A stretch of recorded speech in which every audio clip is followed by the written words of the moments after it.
tal? Bienvenidos a Conversando con Gio. Hoy damos inicio con esta sexta temporada y el día de hoy nos estará acompañando la maestra en ciencias Andrea Guzmán Arias, con quien estaré conversando sobre los lagos kársticos y su importancia como sumideros de metano. Bienvenidos.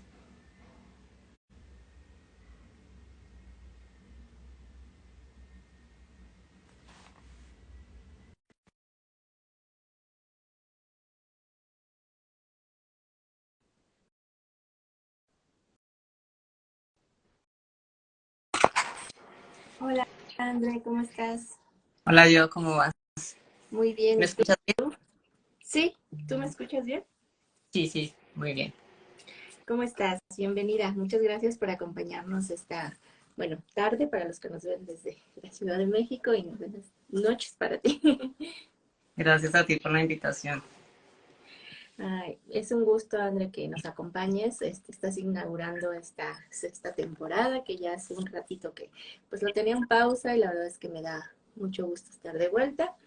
Y bueno, pues para que nos comiences a hablar un poquito sobre ti y este tema tan interesante sobre los lagos, antes debemos ir a ver cómo comenzó toda esta aventura, toda esta historia. Y quiero que nos platiques un poco cómo fue ese momento en el que tú, pues, decidiste estudiar biología. Bueno, antes voy a hacer una pequeña presentación sobre ti. Eres bióloga por la Universidad Nacional de Colombia, eres guía de turismo SENA en Bogotá, Colombia, tienes una maestría por la UNAM y actualmente estás estudiando el doctorado en ciencias, igual pero en la Universidad Nacional Autónoma de México, y eres apneísta también. Ya sé. Y bueno, como ya decía en el inicio, cuéntanos, ¿qué te llevó a estudiar biología? Sí, justo para poder llegar a la biología, tengo que pasar, como tú mencionaste, soy guía de turismo del SENA, que es el Servicio Nacional de Aprendizaje en Colombia, y es, digamos que, un establecimiento educativo que te permite hacer carreras o estudiar algo técnico o tecnológico. Entonces, a mí la biología realmente no se me pasaba por la cabeza. Yo cuando salí del colegio yo quería ser contadora pública, Ok. pero incluso yo veía cualquier bichito y yo decía, mami, porque me daba mucho miedo. Sí. Y un compañero también del colegio con el que nos graduamos me dijo que estudiara licenciatura en biología y él le decía, mami, eso no me gusta. Pero cuando empecé a estudiar turismo, que también fue algo que llegó, digamos que por casualidad, porque lo vi y me dio curiosidad y dije voy a hacerlo porque en ese momento digamos que estaba como en la brecha esta con, con la contaduría Ujú. y cuando estudié turismo empecé a ver cómo ampliar un poco más mi panorama porque para mí era estar sentada en un escritorio trabajando en una computadora con un sastre puesto, un traje elegante. Y eso era lo que yo veía como contadora. Pero cuando estudié turismo fue como de, no, o sea, yo no quiero estar en una oficina, tengo todo esto para trabajar aquí, eso es lo que quiero hacer. Y trabajé en un museo, mi pasantía de guía de turismo fue un museo interactivo de ciencia y tecnología que se llama Maloca, está en Bogotá. Y en ese museo tuve la oportunidad de interactuar con personas de diferentes áreas, en ciencias naturales, humanidades, sociales, en ingenierías, otros chicos que estudiaban turismo y creo que tuve como una mayor relación con los que trabajaban o estudiaban la parte ambiental, con los químicos, los biólogos, los que estudian administración ambiental o algo así, que incluso ahora son de mis mejores amigos, y me empecé a ir como por esta rama. Entonces, mientras terminaba mi pasantía, me presenté a dos universidades en Bogotá, que son la distrital y la pedagógica. Ujú. Aquí me presenté para estudiar licenciatura en biología como tal. En Colombia, tú no le dices licenciado a todos, sino a los que estudian como algo que tiene que ver con pedagogía, con educación. Ujú. Hice 4 semestres en la pedagógica y en cuarto semestre decidí presentar el examen de admisión a la nacional, que son carreras puras, y empecé pues a estudiar biología en la nacional. Uy. Entonces el turismo fue el que me llevó a enamorarme de la biología realmente. Sí, o sea, y fue un gran cambio, como decías, tú ibas para contadora, una carrera completamente pues distinta, ¿no? Y también como nos platicabas, ¿no? Que antes como le huías un poco a los bichitos o a ese contacto, ¿no? Con, digamos, un poco la naturaleza, porque pues te veías en una oficina y mírate ahora trabajando en campo, en laboratorio y pues demás aventuras que nos vas a platicar ahorita. ¿Y qué fue lo que más te gustó justamente de estudiar biología? Uy, pues es que voy a sonar muy presumida, pero haber tenido la fortuna de estudiarla en la Universidad Nacional de Colombia para mí fue un... Porque he tenido, o sea, como que he hablado con biólogos de otras universidades, he tenido la oportunidad de hablar con biólogos de otros países y la formación es diferente. Digamos que en la Nacional yo tuve salidas de 15 días a lugares en Colombia que es muy, tienen un acceso muy difícil o puedes llegar allá si tienes dinero, porque Ok. son caros y son lugares donde tienes que pedir ciertos permisos, entonces hacer parte de la universidad nos daba esta facilidad. Y hubo un lugar a donde llegamos 3 días después de ir en camperos por los llanos orientales, que era tipo rally, así que llegabas así, tipo naranja, porque había mucho hierro en la tierra por donde ibas pasando y algunos de los carros no tenían aire acondicionado, entonces era realmente una aventura, pero también poder llegar a Claro. zonas de las más antiguas de Colombia que tienen origen del precámbrico, ver, no sé si de pronto tú o alguno de los que nos está escuchando ha visto alguna vez las lajas o los tepuyes que están en frontera entre Colombia y Venezuela, una parte como cerca entre la Amazonía de Colombia y la zona andina, o sea, un poco así. Son zonas en que en la parte alta la vegetación es endémica porque pues son justo estas formaciones. Es impresionante, tienen que verlas, pero como que poder ver eso, poder hacer una salida de ecología regional, continental, en un lugar donde no sé qué porcentaje de la población colombiana ha podido ir, a zonas como el Nariño, una reserva que se llama Ñambí, a cuevas, los Guácharos. Creo que las salidas de campo me ligaron mucho a mi carrera. También la oportunidad de interactuar con de los mejores especialistas en algunas áreas, tanto de botánica como de animal, como en la parte de fisiología animal o vegetal, también en microbiología. Eso, eso o sea, en general todo me gustó. Pero Sí, sí, la sí, oportunidad de sí, y además que pues tu país también es súper mega diverso, como que tienen varios ecosistemas, entonces podían ir, me imagino, así lo que nos platicabas, ¿no? Y pues sí, ha de haber sido muy emocionante, ¿no? Cuando decían de nos vamos a ir de campo, era como de, ¿y ahora qué nos espera? ¿No? ¿Qué vamos a conocer? ¿Qué vamos a aprender? Y todo eso. Y bueno, ya nos contaste la parte buena, la bonita y todo lo que más disfrutaste. Y digamos un poco lo que menos te agradó. Mm, creo que son muy pocas cosas, pero un poquito aquí me van a odiar los taxónomos. Eh, en la parte, tuve dos profesores que no los voy a nombrar por cosas que Súper ya sabes, respeto. pero tenía el que trabajaba con cierto grupo que nos decía como, bueno, solo lo vamos a medir, solo vamos a marcarlo, vamos a tomarle fotos y lo vamos a liberar, tengan mucho cuidado, no lo estresen, esto, lo otro. Y tenía otro que decía, le decíamos, ya hemos capturado estas muchas, ya, o sea, era un poco evidente que era lo mismo y él nos decía, como no importa, vamos a llevarlo, vamos a llevarlo. Entonces, como que llega a un punto de, usted tiene muchísima experiencia en esto y sé que te puede confundir una especie con otra porque morfológicamente pueden verse iguales, pero resultan no ser la misma. Pero en este caso es un área que de alguna manera ellos ya conocían, entonces ya sabíamos que era como la misma especie. Entonces, como que seguir en esta de llévelo, llévelo, no importa, como que eso no me gustó mucho de la taxonomía animal, que es un área que es realmente importante, hace mucha falta para conocer. Justo tengo compañeros que luego veo que han encontrado muchas nuevas especies y especies que son, que tienen cierto valor en el ecosistema en el que se desarrollan o algo así. Es importante, pero creo que hasta llegar a cierto punto donde ya dices, yo conozco esto, ya sé que siempre lo he visto, no es necesario, solamente como este otro doctor o profesor que nos decía, vamos a etiquetarla, marcarla y listo.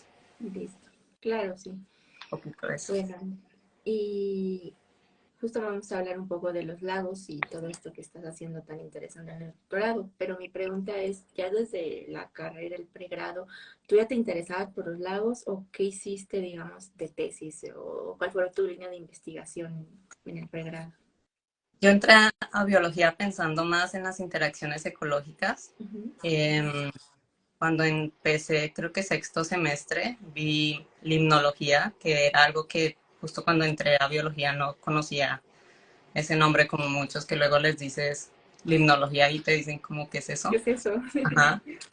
Entonces, en sexto vi limnología y me enamoré. O sea, me encantó.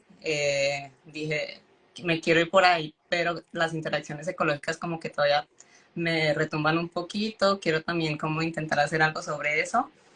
Entonces, en octavo tuve la oportunidad, tenía entre hacer una práctica de investigación en limnología en unos riachuelos que quedan muy cerca de Bogotá, en un municipio que se llama Subachoque, y era parte de un trabajo de doctorado de una chica, y hacer una pasantía en la isla de San Andrés Uf, y hacer un trabajo de interacciones ecológicas de herbivoría foliar en manglares. Entonces hablé con el profesor de limnología, que era como, digamos que mi tutor, y le dije, yo quiero hacer las dos.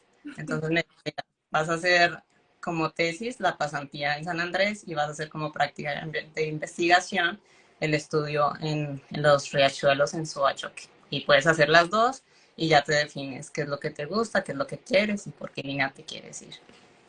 Y así fue, pues me fui primero a San Andrés.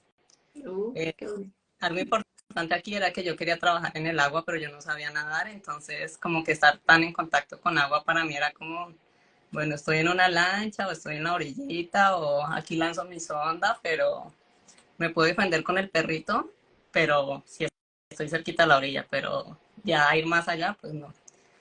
Y en San Andrés fue un poco esto de vamos a hacer snorkel y esto que yo no podía todo el tiempo hacerlo porque justo estaba midiendo o escaneando hojas porque no sé cuántos datos saqué, pero cada 8 días yo iba a los manglares. Eran 2 manglares que estaban en diferentes zonas de la isla y yo iba tanto a calcar hojas para ver qué tanto se las estaban comiendo y también pues a llevarlas, escanearlas, pesarlas y pues eso me llevaba todo el día, salía incluso a veces 12 de la noche Del de manga.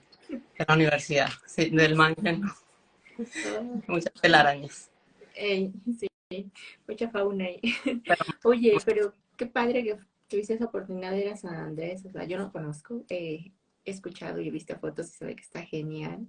Esa isla muy bonita, los arrecifes, ¿no? Que son como muy famosos y muy importantes ahí.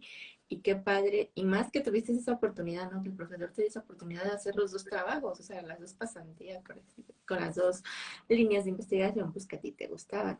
Y también qué, ¿cómo se dice? Qué aventada o qué que ese reto que enfrentaste de que pues no sabías nadar, pero como quiera, tú te aventaste de ese proyecto y sé que a lo mejor sí tomas muchas precauciones, ¿no? Por lo mismo, pero no tanto. qué bien. Como, Ay, André. Oye, y ya después de eso, bueno, pues te graduaste como bióloga y ya te metiste a ejercer luego, o cómo fue que pues te viniste para México a hacer tu maestría, cómo fue que eh, optaste por ese posgrado, cómo supiste de él.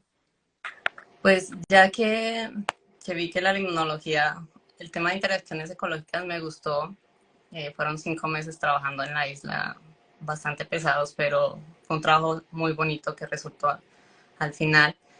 Pero la limnología fue lo que me enganchó y como que en ese momento me dio la curiosidad de continuar, me dio como esta de quiero un poco más, cómo es, cómo funciona. Hablé con este profesor que era como el que me estaba guiando y le dije que quería hacer una maestría. Me mencionó diferentes países, incluyendo Colombia, pero pues lastimosamente incluso en universidades públicas hacer un posgrado en Colombia es muy caro. Hay posibilidades de becas, son muy pocas. Yo realmente admiro mucho a mis compañeros que hicieron una maestría o que sí, continuaron con posgrados en Colombia porque algunos tuvieron que salir, digamos, ver 2 semestres, salir a trabajar, ahorrar para ver los otros 2. Entonces, sí admiro mucho como ese empuje que le metieron para poder continuar allá. Yo cuando, justo el primer país de varios que me mencionó mi profesor que revisé fue México, vi la escuela de limnología y vi que era una escuela que tenía muchos años trabajando en esto y tenía mucho prestigio. Escribí al posgrado, la secretaria del posgrado me respondió muy, muy amable, siempre ha sido muy querida y como que las cosas se fueron dando porque yo no me, o sea, yo todavía no tenía mi título porque cuando yo escribí yo todavía no tenía mi título, no me había graduado. En Colombia sí te dan el título apenas te gradúas, te lo dan en una ceremonia. Ok. Entonces yo le escribí a ella y me dijo, envíame los papeles hasta los que tengas porque justo ya iban a cerrar. Entonces le envié los papeles que tenía. Luego como que con la fecha casi que me la acomodó a los días que yo tenía disponibilidad. O sea, todo se fue dando, el examen de inglés, todo Todo como que fluyó. esto está muy raro. Aquí pasa algo y bueno, por ahí fue que me empezó a llevar el camino. Ok, mira, entonces ya, como dices tú, las cosas se fueron dando, fueron fluyendo y pues tocó, ¿no? Al final de que te mudaras a México a comenzar pues una nueva aventura, una nueva etapa. ¿Y cómo fue para ti ese cambio? Sí, te costó, ¿no? Pues mira que antes de irme, yo tuve, o sea, trabajé 4 meses en campo de lleno en Colombia, en una zona que se llaman los Llanos Orientales, que en esta zona no era tan llano porque son colinas, o sea, la Serranía del Beluga, que es un lugar espectacular, es hermoso. Trabajé sin regresar a mi casa 4 meses haciendo monitoreo de lagos, justo en limnología, con otra chica la mayoría del tiempo que se llama Karen, que la quiero mucho porque con ella nos pasaron muchas cosas, pero tuve que hacer este trabajo y no regresar a casa porque tenía que ahorrar para demostrar solvencia económica, porque cuando iba a viajar como todavía no tenía la carta de la beca, tenía que demostrar que tenía cierta cantidad de dinero para que me Wow. diera la estudiante. Entonces fueron 4 meses entre trabajando, entre haciendo el proyecto para presentarlo, para iniciar, entre será que sí, será que no, esto como que ya se está complicando, aplazar un semestre para entrar al siguiente. Al final todo se dio, hasta la foto de la visa salió bonita, que esas fotos oficiales salen bonitas. Entonces dije, bueno, esto es por Es algo. buena señal.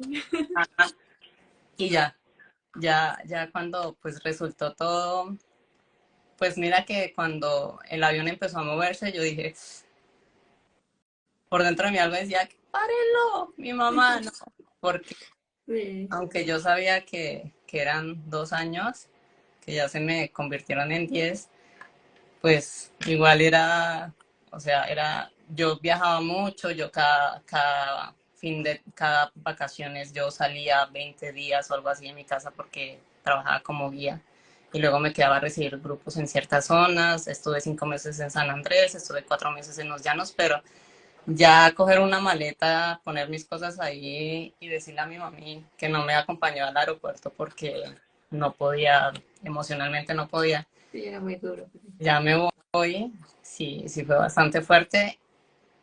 Afortunadamente pude llegar con una familia súper linda que ahorita los considero mi familia también. La hermana de una de mis mejores amigas en Colombia y el esposo que es mexicano, Axel y Aleja, me recibieron así desde el primer día como si yo los conociera de siempre. Luego llegó Martina y fue así como para completar la familia.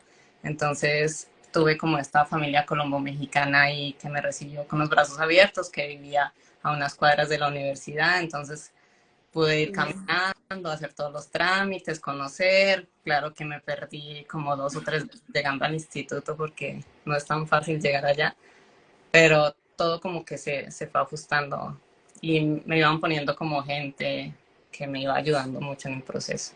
Qué bueno, porque siempre es importante contar como esa red de apoyo y qué padre que tú la tuviste desde el día uno, ¿no? de esta familia que te recibió, que pues ahora ya es parte de él, ¿no? Y que pues en el camino, ¿no? Fueron apareciendo personas de que justamente eso te fueron ayudando y pues se fueron convirtiendo en amigos y familia y todo, ¿no? Qué padre, porque sí, nunca es fácil, pues mudarte, ¿no? Y más cuando pues, te vas a otro país, a otra cultura, que a lo mejor pues has escuchado muchas cosas o lo que sea, pero siempre existe como que ese miedo, ¿no? Y como dicen por ahí, salir de la zona de confort no siempre es fácil, siempre uno se enfrenta con esos miedos de que, y si no puedo, ya sabes, todos estos miedos que por ahí vocecitas, ¿no? Que nos dicen de, ay, pero mira, como dices tú, ya pasaron que casi 10 años, como me dijiste, y sigue la aventura y estás cosechando frutos, sigues trabajando en lo que te gusta, en lo que te apasiona. Qué bonito, toda una historia pues de superación, ¿no? Y es un ejemplo para las personas que a lo mejor nos ven en algún momento al escucharte, pues van a saber que sí se puede, que como dicen, nada es fácil, siempre pues se tiene que hacer sacrificios, esfuerzos, pero sí se puede, ¿no? Así es, sí.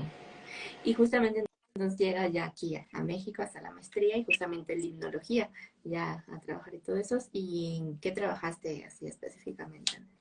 Trabajé en un lago muy lindo que está cerca de la Ciudad de México, en Puebla, entre Puebla y Veracruz, que se llama Chichica. Es un lago tipo mar, es un lago cráter hermoso que tiene estromatolitos, entonces es como que te sientes en el mar estando ahí en medio de la ciudad, cerca, en todo el centro del país. Trabajé flujo de dióxido de carbono del lago hacia la atmósfera y pues fue como incursionar un poco en este tema entre la química, entre los procesos, en esto del sistema de carbonatos, de cómo es esto que también los lagos son sistemas importantes para las emisiones de gases de efecto Claro. invernadero, porque es que nadie hablaba de eso, se hablaba del océano como pues uno de los principales reservorios de dióxido de carbono, pero pues tenemos 3,8% de sistemas acuáticos epicontinentales, digamos que ríos, lagos, reservorios. 3,8 que pues no es nada comparado con el porcentaje que cubre el océano. Entonces, como que inicialmente se hablaba de estos sistemas como que simplemente son un conducto, un tubo, que este carbono que viene de la parte terrestre llega al océano, pero no tiene ningún papel. Y pues ya, hasta el 2007 fue que se empezó a hablar de estos sistemas como agentes activos en el ciclo en el ciclo global del carbono y en el cambio climático, en las emisiones y captura de gases de efecto invernadero. Entonces, pues fue muy bonito empezar a trabajar en esto, ir a los seminarios, a los congresos y ver gente que trabaja en el océano, pero que era como tratar de llevar esto del océano a mi sistema, que es un lago muy grande, pero que es un sistema tan chiquitico si lo vemos en global. Entonces fue un proceso muy bonito, un reto también, del que todavía tengo pendiente algunas cosas por terminar, pero muy bonito. Sí, es que, como bien dices, muchas veces algunos biólogos nos vamos como que más a lo marino o a lo mejor a zoología, flora, y como que dejamos un poquito de lado la limno, ¿no? Como que no hay tantos, ¿no? Que se dedican a esto, pero como dices tú, son muy importantes, o sea, son ecosistemas que hay un montón, ¿no? Todavía por seguir trabajando, investigando en ellos, ¿no? Y justamente pues tú nos estás hablando de esto, ¿no? De por qué es importante estudiarlos o por qué son importantes en el ecosistema. Y bueno, ¿y qué fue lo que más te gustó de esa experiencia? De este proceso de la maestría, Sí, pues esto de hacer algo diferente y nuevo para mí la química fue un coco casi siempre porque en el colegio mi somos profesora, dos.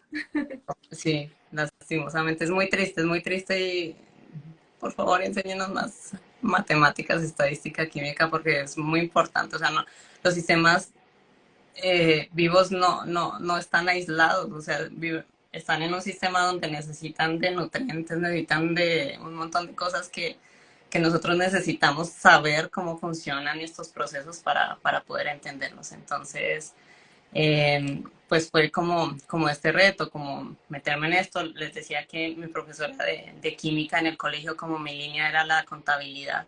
Eran 2 cursos que iban por contabilidad, 2 cursos por biología. Y en el colegio yo recuerdo mucho en décimo, en Colombia es el bachillerato de sexto a 11, no tenemos prepa como ustedes, o no sé si sería como el instituto aquí en España, pero son 5 años de corrido hasta 11 y ya después si entras a la universidad. Entonces, en décimo, la profesora puso una ecuación, tenía que balancearla y se quedó viéndola tal vez unos 5 minutos, salió del salón y trajo a un niño del décimo de la línea de química y el niño llegó y balanceó la ecuación. Entonces, para mí, o sea, eso yo lo tengo súper presente y para mí eso fue así como de química, no. O sea, como que es tan importante la labor de los profesores. Yo tengo amigas que son profesoras y las admiro tanto porque es como el que tengas la vocación para hacer esto y que también, o sea, no tenemos que saber todo. Hay cosas que pues que no se pueden saber, que no se pueden como manejar o dominar, pero pues en este caso era una profesora de química y iba a balancear una ecuación. Entonces a mí me bloqueó un poco aquí la química cuando estuve en la pedagógica, luego pasé a la nacional, en la nacional repetí química, pero tuve una profesora magnífica que lo enseñaba como con una pasión, con un amor, como con una cosa que te enganchaba en las clases, que yo me enamoré de la química. Todavía me cuesta y me cuesta muchísimo, pero me gusta. Creo que si tuviera más tiempo, hubiera estudiado también química como carrera porque me gusta mucho. Y me parece bastante importante en Claro. este tema biológico.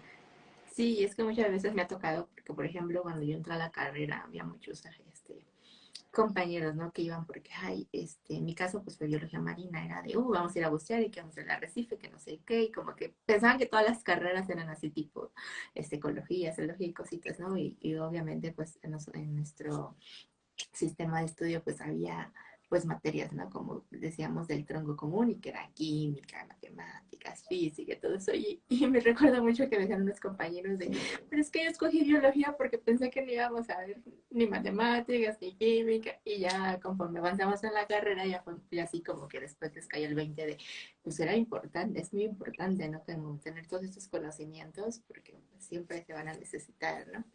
Y, y qué padre que a ti, a pesar, como dices, te cuesta, pero te gusta, ¿no? También eso es muy importante, porque te gusta algo, ¿no? Para que así también te sea como más fácil, pues, aprender Sí, y yo, buscar. yo lo que pienso es como, digamos, que es importante saber que aquí está cierto organismo y ya, decir que ahí está, pero también me parece muy importante decir por qué está ahí, o sea, qué factores son los que hacen que ese organismo esté ahí. Entonces, la temperatura, los nutrientes, ciertas condiciones que hacen, y eso también está chévere verlo, ir un poquito más allá. Claro.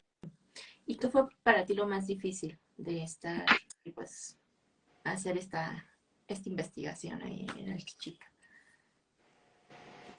Pues lo más difícil fue que fue uno de los primeros estudios que se hizo de flujos de dióxido de carbono en México, entonces, y en sistemas epicontinentales, entonces como que no había suficiente información. Entonces, un poquito lo que te decía, extrapolarlo de los sistemas marinos a los sistemas epicontinentales, a los lagos, como romper el hielo en un congreso y acercármele al doctor Gaxiola, que en México fue, o sea, digo fue porque falleció hace unos años, pero uno de los mejores y los que más ha trabajado, trabajó en sistemas marinos con esto de flujos de gases de efecto invernadero y como sentirme como tan chiquita diciéndoles es que yo trabajo en un lago y cómo le hago.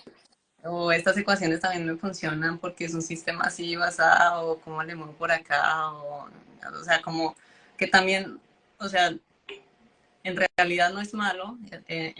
Creo que eso me empujó a como tener como este tema de tener un poco más de sed de, a ver, voy a ir un poco más allá, voy a acercarme a estos que uno luego como que dice, pues para qué le hablo si pues son las vacas sagradas como dicen en México, pero sí como que empujarte un poco más a intentar investigar, buscar como por acá, por allá voy a escribirle a este doctor, si no me contesta, pues ya no me contesta, pero al menos voy a intentarlo. Claro, hacer el Al esfuerzo, el final, intento. cosas malas, no, creo que pues son cosas buenas y es como parte de lo que hacemos. Ok. Bueno, pues invito a todos los que nos están acompañando que si tienen alguna pregunta, alguna felicitación para Andrea, lo que sea, la vayan dejando en los comentarios. Y mientras tanto, Andrea, algo, bueno, los biólogos siempre tenemos anécdotas y cosas para contar, ¿no? Porque siempre nos pasa un poquito de todo en campo, en laboratorio o donde sea, pero algo, no sé, curioso, raro que te haya pasado, no sé, cuando estabas en Archichica, en el laboratorio, algo que nos quieras compartir.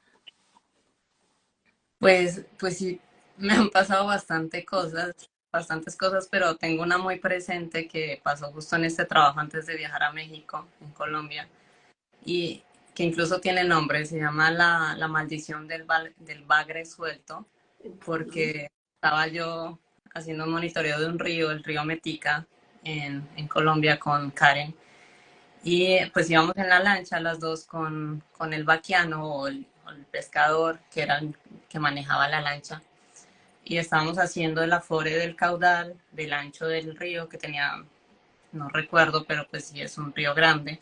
Yo estaba haciendo la parte de macroinvertebrados, estaba revisando que había caído en una red surfer y ellas y mi compañera y el vaquiano estaban al frente viendo la velocidad del cauce y estas cosas. Entonces empezó a entrar un poco de agua a la lancha. Nosotras como que hacíamos contrapeso, pero seguía entrando agua a la lancha. Yo volteé a ver, vi que una rama había agarrado el motor. Entonces me levanté, cogí un remo, intenté soltar la rama, pero no pude soltarla. Cuando volteé a ver al lanchero, como para decirle qué hago, él me miró con cara de, como diríamos, y pum, se hundió la lancha. No estábamos muy profundo, tal vez 2,5 metros, porque estábamos cerca de la orilla. O no sé si estamos, bueno, si estábamos cerca de la orilla, no recuerdo muy bien a qué profundidad estábamos y qué tan lejos estábamos de la orilla. Pero el caso fue que se hundió la lancha, las cosas algunas flotaron, otras se hundieron, pues teníamos equipos caros, las Dios. cosas empezaron como a irse con el río. Yo dije, ay Dios mío, porque pues deberíamos estar usando el chaleco, no lo teníamos puesto en ese momento, entonces fue como que pasó un chaleco y dijo, a ver, mijita, agárrese, cogí el chaleco, empecé a patalear y llegué hasta la orilla. Y me subí a la parte alta con lo que pude medio agarrar, que creo que era la cámara o algo así en mi camino. Desde ahí veía a mi compañera y al lanchero lanzarse y coger cosas y subirse y lanzarse y coger cosas y subirse, pues con la impotencia y la esta de no puedo ayudarnos más, pero bueno, ya me salvé yo solita. Cuando Claro. terminaron con lo que pudieron alcanzar, yo les dije no sé nadar y me dijeron, pero ¿cómo no nos dijiste? Y yo pues porque yo sabía que yo podía salir solita.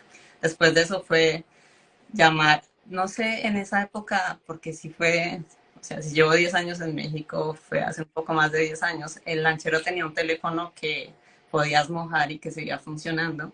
Entonces llamó a otros lancheros, llegaron a ayudarnos a sacar la lancha y el motor, pero pues no se pudo, entonces tocó ir por una realera que es una atarraya gigante, eh, a las, no sé a cuánta, qué distancia estábamos de donde estábamos, lanzaron 5 veces la realera, nos sacaban un equipo que era súper costoso, que ese sí nos tenía un poco con el pendiente, porque donde trabajábamos era de esos lugares donde te decían como, pues lo vas a tener que pagar. Entonces, Dios. sí, porque, bueno, estos lugares donde luego tenemos que trabajar los biólogos. Entonces, pues lo que hicieron fue sentarnos como a una orillita y el monitoreo iba a empezar como a las 8 de la mañana, duramos ahí casi hasta las 6 de la tarde, empezó a lloviznar, al final lograron sacar el motor, lograron sacar el malacate, el equipo, todo esto, se perdieron unas redes, algunas cosas, pero logramos sacar lo que era más costoso. Y luego dijimos, ve, y el nombre de maldición del bagre suelto fue porque cuando íbamos por el camino, un bagre hembra gigante estaba atrapada en un anzuelo y pues se veía gordita, entonces dijimos, tiene huevitos ahí. Y el lanchero nos dijo, ¿la soltamos? Y nosotros le dijimos que sí. Y pues la soltamos y a la hora estábamos naufragando ahí en el... Entonces, esa es una experiencia que yo afortunadamente salí solita por el chaleco y que pues podemos contar ahora, pero Sí, pues porque sí, sí, qué, pues, sí, sí asustó en el momento en que la lancha se te va, así como que dicen como, ¿qué pasó aquí? sí, o sea, qué peligroso porque, bueno, afortunadamente, pues como dices, pudiste salir solita, pero sí, ¿no? Y digamos, no te paniqueaste, ¿no? O sea, fue como, tengo que salir y, bueno, lo hiciste todo, pero también como estar con ese pendiente, ¿no? De los equipos y todo esto, y qué vamos a hacer, y qué nos van a decir, y todo eso, pero qué bueno que ahora es una anécdota que nos puedes compartir una y que estás aquí, pero sí, en su momento me imagino que sí fue el gran susto, ¿no? Y al otro día tuvimos que regresar a hacer el monitoreo, pero ya llegamos, ya regresamos con otra persona más que estuvo pendiente de que una rama de la venganza no atrapara el motor. Y pues ahí también fue donde dije, tal vez, solo tal vez es importante que aprenda a nadar. Sí, quizá a lo mejor Ah, creo que lo necesita. podría ser una buena idea. Sí, bueno, y tanto que aprendiste a nadar pues, a partir de esa anécdota, digamos, después, y pues ahorita también ya practicas apnea, o sea, también cuéntanos de esa faceta tuya. Pues la apnea, la duda de la apnea, como que eso de yo quiero hacerlo en algún momento, empezó en San Andrés viendo a mis compañeros de la pasantía y a gente de la isla que bajaban a un barco hundido que estaba como a 12 15 metros y se metían entre el barco y subían y me decían, está muy chévere, y pues subían y me decían porque yo no pude bajar, porque se me entraba agua por el snorkel, porque no sabía cómo se hacía algo que ahora sé que se llama un golpe de riñón, o porque igual me mareo, entonces me quedaba en la superficie ahí con las olas y al final me tenían que remolcar hasta la playa y tirarme como un bulto de arena ahí porque pues al final quedaba como peso muerto. Entonces me quedó la duda y yo dije, en algún momento quiero hacer esto, y ya estando en México, ya estando en las clases, vi una publicidad de un curso que hacían en una escuela en México, en Ciudad de México. Fui con Mariel, una compañera, amiga del agua y del laboratorio que quiero mucho, instructora de apnea y de buceo, y fui con otra amiga, Caro, que es colombiana, que está en México también. Y aquí lo que hicieron fue como que nos dijeron bajen en una fosa y en una piscina en la ciudad, y yo no podía compensar, entonces para mí fue como de perdí la plata porque aparte te cobraban por el tallercito, era como una inversión de 2 horas. Y a raíz de esto yo puse una foto y un chico que estaba también en la maestría me dijo como no me hubieras preguntado antes, hay una escuela que es genial, que se llama Pastinaca, que son muy buenos, que esto y lo otro. Entonces le escribí a Pedrito, que es uno de mis mentores del Pastinaca, él es de una escuela muy conocida que se llama Mi Academy, que es de este origen de la apnea de bien, bien atrás, de los primeros, no sé si has visto Le Grand Blue o Sí, algo. Entonces, de esos dos vienen otros dos y uno de esos es el profesor de mi profesor. bueno, Entonces, es como que son muy buenos, y es una ideología muy bonita de ver la apnea como algo tuyo, como no vamos a superar marcas, no es que cuánto tiempo hiciste, cuánto bajaste, cómo te sentiste, cómo te fue. Entonces el primer día él hizo como 3 escenarios donde en cada uno me mostraba como parte de la apnea de profundidad porque estábamos en la fosa de la alberca olímpica. Eh, luego un poquito de dinámica con aletas sin aletas, luego un poquito de la estática. Aquí está Angelito, que es un compañero del Pastineta. Entonces, yo me enamoré de Pedrito, perdón por la esposa Fernanda, Pedrito es Angelito, y me enamoré de la apnea porque ahorita puedo decir que la apnea fue mi parteaguas, fue como yo puedo hacer esto, todavía le tengo miedo un poquito si veo un lugar muy profundo que no puedo ver el fondo, eso todavía me da pánico, digamos que la profundidad todavía me cuesta por la compensación y también por romper este miedo de está oscuro, no veo. sí. Pero, yo empecé, digamos que a la par, a medida que iba como mejorando un poquito mi técnica y pues aprendiendo a nadar, me llevaba a la mano a Aurorita, que es como mi mamá de la apnea, y a Amapola, que es mi hermana mayor. Ellas me llevaron así como el ABC del apnea. A ver, haz en la orillita, si tienes miedo, pues te agarras, ponte el lastre. Y yo no porque no voy a salir, yo no le creo al señor Arquímedes, o le creo, pero espérenme un poquito, denme tiempo. A ver, baja agarrándote de mí, no patales. O sea, como todo ese tipo de cosas me llevaron muy de la mano, entonces para mí fue como descubrirlo de una forma muy amorosa. Y, y pues eso me llevó a 3 años después competir participar en una competencia que hacen en Zihuatanejo y hacer un récord nacional para Colombia, que digamos que no es una marca muy alta para lo que hacen. Hay digamos que dos, no sé si son federaciones o algo así de apnea, y en una de ellas las colombianas duras no han hecho sus marcas, entonces en Zihuatanejo yo hice una marca que para mí fue una sorpresa porque yo nunca había llegado a una distancia así y no esperaba hacerla ya. Simplemente me sentí cómoda, me sentí bien y seguí nadando con aletas el horizontal de la piscina en distancia. Y pues me sacaron tarjeta blanca, prueba bien, y luego al final dijeron récord nacional para Colombia. Yo me puse a llorar.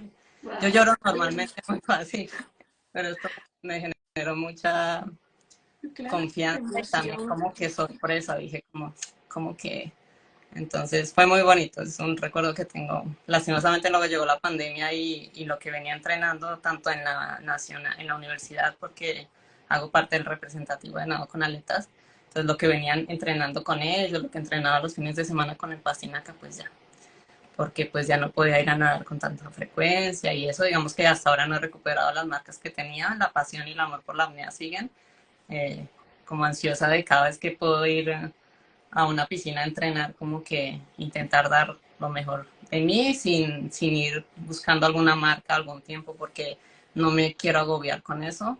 Me gusta ver las competencias por la técnica, por cómo hacen sus performances. Justo hoy acabó una en Roatán.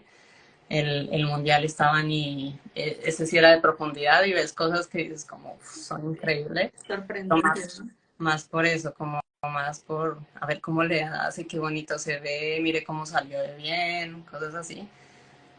Y no tanto como la película de Netflix, la de Ay, El último respiro, que es blackout tras blackout, que eso no es, sí. para mí eso no es la apnea. O sea, sí pasa, no vamos a decir que no, pero justo eso pasa porque siempre vas por una marca, que al final sí debes tener una meta, como atleta siempre tienes una meta, pero ya tan así que te lleve tanto al límite, no sé qué tan provechoso puede ser. Pero Claro, pues muchos sí no pensarán lo contrario a como yo lo pienso. así es. Bueno, André, y justamente pues ahorita estás desde España, allá andas por ahora, pues trabajando desde allá como parte de tu doctorado. Cuéntanos cómo fue que llegaste hasta allá, qué andas haciendo en tu doctorado, platícanos. Pues tuve la fortuna de que uno de mis tutores, yo cuando acabé la maestría empecé a hacer una práctica de investigación como apoyo al técnico del laboratorio en el que estaba trabajando, que es el Laboratorio de Bioquímica Acuática. Y en esta práctica como que aprendí a manejar diferentes equipos para análisis de nutrientes, clorofilas, diferentes cosas en lo que maneja el laboratorio. Y en ese proceso como que estaba entre el sí y el no con el doctorado. Y, y el sí y el no porque aunque hay muchos que salen de la maestría y dicen, ya, esto, yo salí con un poco de duda y, y como que con el tema, o el tema sí me gustaba, pero yo, el tema, el es que luego si haces el doctorado estás sobrecalificado, pero si no lo haces, entonces ya no te contratan porque necesitas el doctorado, entonces estaba más en esta dicotomía de, ¿lo hago o no lo hago? Claro, te Entonces, entiendo. uh-huh. En este proceso lo que hice fue, dije, pues al menos sigo conectada un poquito en esto, que fue la parte del laboratorio, la parte de aprender nuevas técnicas, de trabajar con otra persona, eh, pues a la que yo era la subordinada, el tomar un poco de liderazgo en ciertas cosas de ahora vamos a hacer esto, lo otro, cómo analizo estas muestras, estas de dónde vienen, estas qué tratamiento les hago, estas son del mar, estas son de lagos o algo así. Entonces eso me dio como muchas herramientas que agradezco ahora cuando trabajo en laboratorio. Y en ese proceso, mi tutor allá en México conoció a un doctor acá en España, que es uno de los mejores en estudios, en trabajos de gases de efecto invernadero, que es el doctor Salvador Sánchez Carrillo, que es como doctor y como persona, o sea, no lo estoy diciendo porque probablemente él vea esto, sino porque realmente es una persona maravillosa y es el tipo de doctor al que yo le quiero apuntar, que es esa persona que sí te ve como humano, no como solamente el que eres el estudiante y la máquina que tiene que producir, sino que te pasan cosas. Estás triste, puedes estar deprimido, pues porque eres humano y te va a pasar. Entonces, tómate tu tiempo o sea, sí es una persona que te entiende. Entonces, él fue a dar un curso a México de contribución de los gases de efecto invernadero eh, al calentamiento global y yo participé en este curso.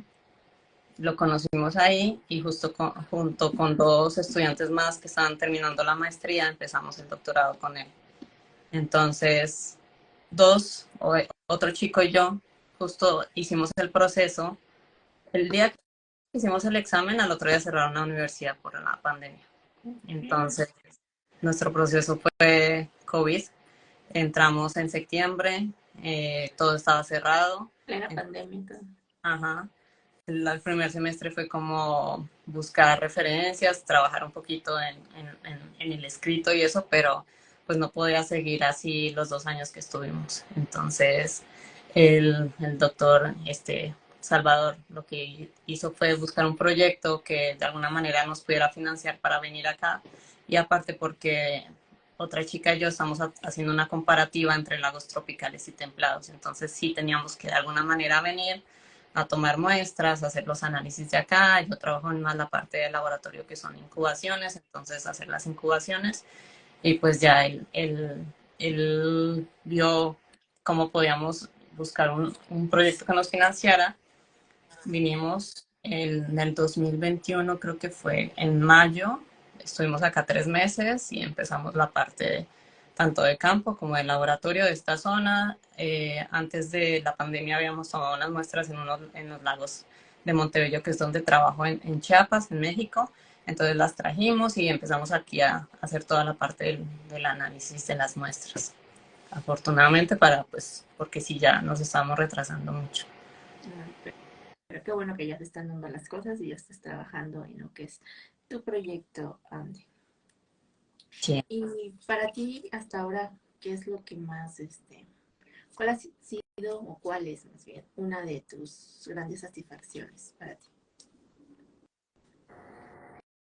Pues yo creo que como cumplir estas cosas que en el fondo siento que estaban ahí como guardaditas, como que yo no contemplaba, como el hecho de hacer un posgrado, maestría, doctorado, el hecho de salir de Colombia, que no lo menciono como mérito para que, o sea, como que los que no han salido no han logrado algo, no lo quiero mencionar por ese lado, sino como el hecho que a veces como que sientes o ves algo tan lejano que de repente estás ahí y dices como, o sea, el venir a Europa para mí no estaba en mis planes porque no lo contemplaba justo porque creo que se salía un poco de mi alcance de la familia de la que vengo, del proceso del que vengo, como que para mí no era algo factible.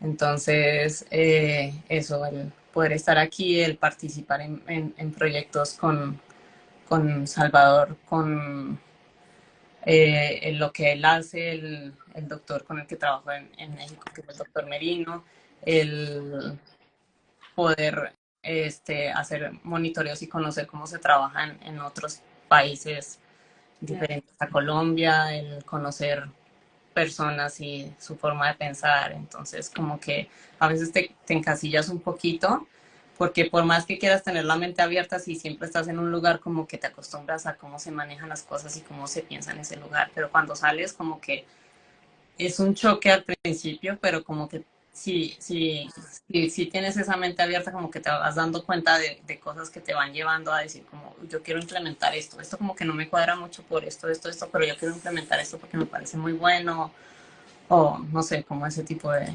herramientas, de cosas que Sí, te ayuden en pro de. sí, como que siempre estás abierta, ¿no? A aprender, eso sí, experimentar cosas y qué padre, ¿no? Eso y que tengas esa oportunidad y sé que vendrán muchas más, André, porque se ve que te encanta este trabajo que haces con trabajar con lagos. Y bueno, pues aprovechemos también aquí a hacer un poco de publicidad, no sé, para que invites a la gente, a las que aún no están decididas, ya sabes, de ir como de por qué rama me voy o qué voy a estudiar o lo que sea, invítalos a que se quieren irse por esta línea que es la limnología. Pues sí, si alguno no sabe qué es, la limnología es el estudio del agua sobre el continente epicontinental.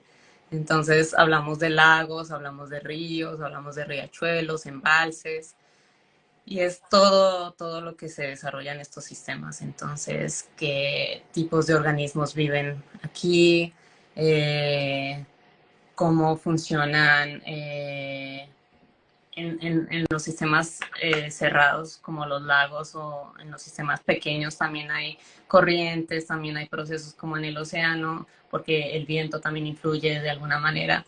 Y algo que es importante en este caso, yo trabajo en los sedimentos, entonces también todos esos procesos que se dan en los sedimentos, y en el caso de mi proyecto es un proyecto en el que trabajamos con sistemas o con organismos muy chiquiticos que son arqueas y bacterias que influyen en lo que ocurre en todo, en el mundo, en el ambiente global, en el cambio climático. O sea, estos microorganismos influyen de alguna manera en el efecto invernadero. Entonces, como algo tan pequeño que luego subestimamos, es tan importante en un efecto que nos está afectando a todos como humanos y que afecta a nivel global.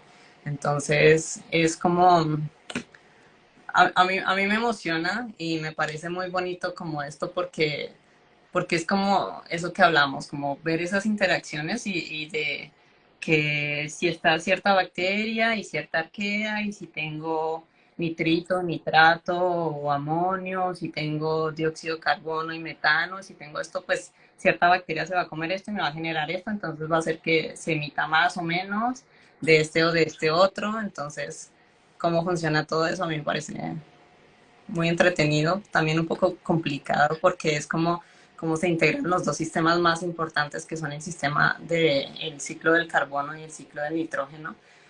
Y pues sabemos que ahorita se habla mucho del carbono, pero el nitrógeno también es bastante importante, incluso la atmósfera está compuesta en su mayoría por nitrógeno. Entonces, sí, es muy bonito como, y bueno, eso, nos podemos ir hasta los sedimentos, pero nos podemos ir a los sedimentos a ver los microorganismos que son tan pequeños que están influyendo de una manera tan global. Entonces, o sea, sí hay bastante tela ahí en los sistemas acuáticos que solo cubren un 3,8% de la superficie terrestre. Así que si andan por ahí Bien, perdidos, ya saben. Se pueden incluso acercar a André, bueno, no sé, yo aquí ya ando en claro. el centro, te pueden contactar por si tienen alguna duda o si quieren platicar, no sé, de algún tema más específico, pues ya tú les contarás, les platicarás Sí. acerca de todo este mundo que es la limnología y el por qué no, también es importante estudiar pues los lagos, en este caso. Ajá. Como dice una amiga que está aquí, que estoy viendo que se unió el estudio de las aguas pichas, porque picho en Colombia es algo como descompuesto y es como de qué está pasando con nuestros sistemas, que antes íbamos a este lugar que era tan bonito, el azul, y ahora está verde y como que huele mal y tiene muchos mosquitos.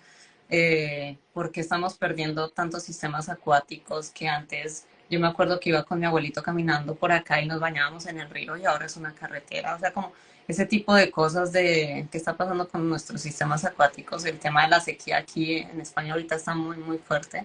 Entonces es conocer el agua, que es lo que nos da vida, nosotros qué porcentaje somos de agua, y los asentamientos siempre se hacen cerca a donde haya agua y es porque el agua es realmente importante. Entonces es importante estudiarla, conocerla, conservarla, porque pues no cuidamos lo que no conocemos. Exacto, y así, y luego nada más tenemos para quejarnos de que no hay agua, o luego, por ejemplo, donde yo vivo, pues justamente hay un río, ¿no? Que se conecta al mar y todo eso, y antes era de que, no, es que antes pescábamos mucho en el río y ahorita no hay nada, pero como es así como que todo quieren sacar de ahí, pero no se preocupan por conocer qué está pasando o por cuidarlo, ¿no? Así como de no tiren basura y cosas así, a lo mejor muy simples que podemos hacer, pero que, como dices tú, no podemos cuidar, proteger pues lo que no conocemos, ¿no? Y de eso va de que aprendamos, ¿no? Cuál es la importancia. Y esa es una labor muy importante de los científicos, de los que trabajamos como en estas cosas, que podamos también integrar de una manera la parte social, porque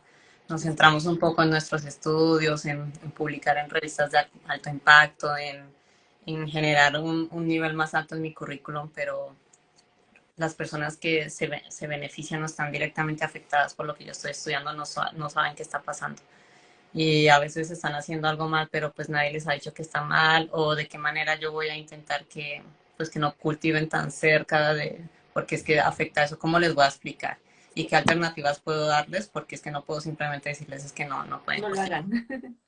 Tengo que darle alternativas para que ellos también puedan seguir consumiendo o viviendo de lo que necesitan vivir, pero pues para esto también necesitamos, es un trabajo muy difícil que se tiene que hacer con la parte de Estado, la parte pues en la educación, es bastante difícil, bastante importante, y creo que nos cuesta mucho comunicar a los que trabajamos en ciencia, y tal vez, o no tal vez, sino por eso es importante como este tipo de cosas que tú haces, como de comunicar de una manera como más sencilla, de hacer charlas en colegios, de hacer algún tipo de información visual, que los niños y la gente vea y diga, ah, mira, tal vez puede ser esto lo que le está pasando al lago. En la Chichica dicen que se enferma en abril, mayo, y es porque pues hay unas cianobacterias que salen en esta época, entonces como ese tipo de cosas. Sí, y explicarles, como dices tú, de una manera más sencilla, ¿no? Que ellos no se puedan entender. Porque a veces hasta suena chistoso, raro, que a veces hasta nuestra propia familia no sabe qué es lo que estamos estudiando o por qué lo estamos haciendo, ¿no? Y es como algo tan simple de, ah, mira, hago esto, me gusta esto por esto y es importante y eso, ¿no? Como dices, esa es lo que todavía nos falta, ¿no? Como biólogos científicos, aprender, ¿no? Como a transmitir ese conocimiento, todo eso, Eh, pues a las personas, ¿no? De que a lo mejor no están tan involucradas, pero como tú dices, sí, compartírselas en un lenguaje que esté más sencillo, que ellos nos comprendan. Y como dices tú, darles alternativas, porque tampoco podemos llegar como biólogos de, ah, no, ya no pesca y ya, ¿no? Porque pues, muchas veces pues es el sustento, ¿no? Para sus familias, ¿no? sí, justo, Ah, sí. no es tan Bueno, fácil. sí. André, ya que estamos llegando al final de la charla, así que invito a los que están conectados que tienen algo que preguntar, decirte, pues lo vayan dejando en los comentarios, pero antes, André, una pregunta que siempre me ha gustado hacerles a los invitados, es de, tú André, si fueras así, tuvieras muchísima plata, así multimillonario, para ti, ¿cuál sería ese proyecto ideal en la que tú invertirías esa plata? No es, no es, Pues es que mira, me vienen muchas cosas a la cabeza, pero yo siento que el tema de educación es muy importante, el tema de invertir más en la escuela, pero desde los niveles básicos, porque pues sí es importante invertir en investigación, que claro que sería una de las opciones, pero el, el ir a niveles más básicos de primaria, de que estos niños que están creciendo crezcan con más posibilidades, con más eh, herramientas para enfrentarse luego a una secundaria, a un bachillerato, a una prepa, a un instituto, y poder escoger una carrera para la universidad es para desarrollarse, para trabajar en ciertas cosas, como que tengan la posibilidad más de salir en su entorno. Hay niños que están en la ciudad que no saben de dónde viene la leche, cosas como tan sencillas como que algo que me marcó mucho fue en el museo en que trabajé, un día estábamos recibiendo unos niños y estábamos en una temporada que se llamaba Ciencia más Ficción, teníamos que explicarles por medio de películas cosas en el museo interactivo. Y yo les hablé de películas y solo me abrían los ojos y me miraban así como esta de qué está hablando, hasta que se me acercó el profesor y me dijo, Andrea, es que ellos tienen luz hace 2 días. Ellos no han visto ninguna de las películas de las que tú hablas, ellos no conocen nada de eso. Y fue como, ok, entonces cambio el discurso y le digo a todos mis compañeros que tenemos que cambiar el discurso porque no podemos asociar las cosas que aquí en la ciudad son tan cotidianas para nosotros a los que viven en otras zonas que para nosotros son como muy ajenos, pero entonces fue como cambiar el discurso más con cosas cotidianas que ellos tenían más cerca, que no fue tan fácil, pero es como ese impacto que te genera de, porque yo tengo tantas facilidades y yo lo veo como tan, o sea, para mí luego resulta como tan, pues sí, normal tal cosa, pero hay gente que no tiene ni idea de qué es eso, entonces conocer, sí, como dice Lina, que conocer el contexto de la comunidad, como saber qué necesitan ellos, de qué manera les puedo contribuir sin sacarlos de su entorno, sin afectar de alguna manera, sin imponer algo, sino de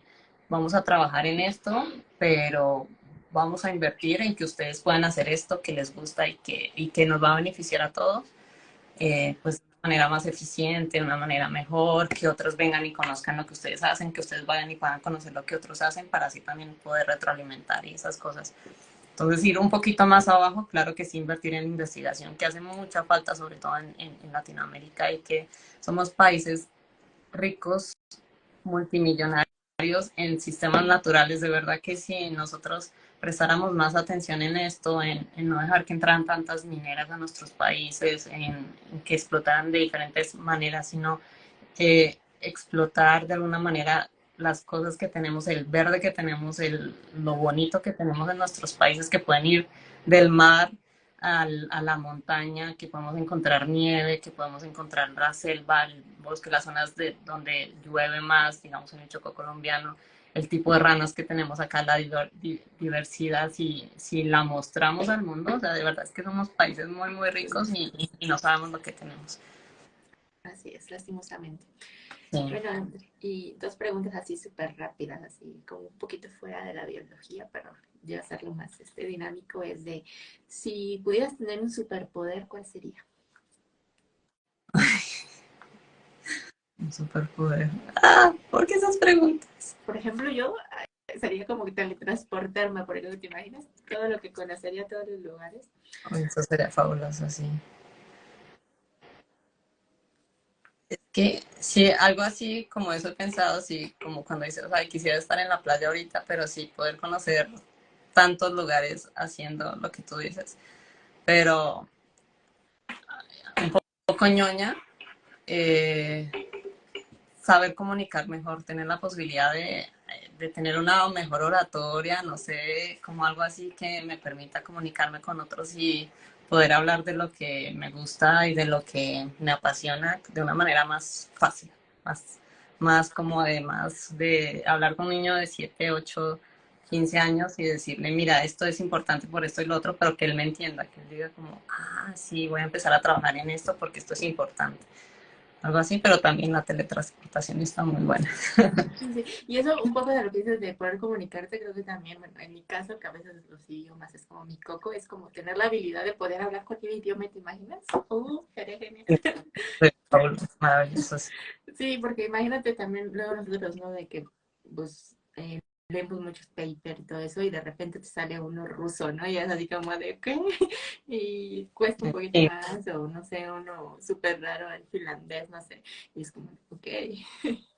sí, los chinos que andan así, Sí, ya sacan algo nuevo y uno dice, todavía no termino de leer el que apenas descargué, que la traducción está rara, ¿no? Y ellos ya publicando los 10 más. sí, justo. Sí, bueno, André, y pues ya estamos llegando al final de la charla y no me queda más que agradecerte el que nos hayas acompañado, el que nos hayas platicado pues un poco de ti, de tu historia, de lo que andas haciendo, de que nos hayas compartido el por qué es importante estudiar los lagos, porque haces lo que haces y gracias, ¿no? Por compartirnos esa pasión, ese conocimiento que tú tienes y pues no me queda más que desearte mucho éxito en todo lo que andas haciendo y muchas gracias. Gracias a ti, a los que se unieron y a los que van a ver esto después. Muchas gracias y pues invitarlos a que amemos y cuidemos esto, que es lo que tenemos y que es gracias a lo que vivimos, es todo este sistema, este entorno y ser un poquito más conscientes y concientizar a los que están a nuestro alrededor. Así es. Y sí, como dice André, muchas gracias a todos los que nos acompañaron y pues nos vemos próximamente aquí en Conversando con Gio, con un próximo invitado. Y pues no se olviden de darnos likes, de compartirnos. En un ratito más esta charla estará disponible también en YouTube para que la puedan compartir, para que puedan enseñársela, no sé, a quien ustedes quieran. Y muchas gracias. Nos vemos. Adiós. Bye, gracias, Bye. Gio.